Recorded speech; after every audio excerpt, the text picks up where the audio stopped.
UGC NET, a very major update. Possibly many of you must have missed this, but this is really important for you to know that this time the exams would be conducted from 25th to 29th of June, with one subject being conducted only in one shift. So far, if the subject was popular and there were more number of candidates appearing for the subject, the exam was scheduled for two shifts or possibly two different days with different shifts.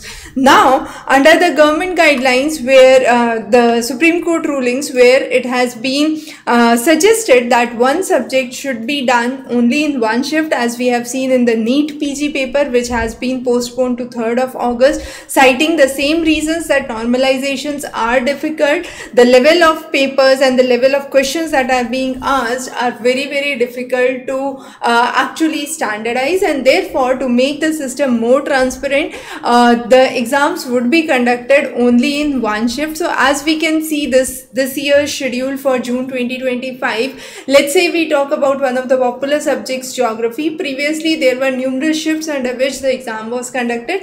However, this time there is only one exam for geography, for economics, for political science, for commerce, and for all major subjects there would be only one shift under which the exam would be conducted, and this would ensure more transparency and equitable marks distribution. So 85 subjects have been declared for CBT mode this time, and the examination schedule has already been released. This is one of the very important updates to help you understand that possibly this exam would be more difficult than what have been in the previous sessions. We'll be discussing more about it in a separate lecture. So till then, prepare well, practice well. Thanks for joining in.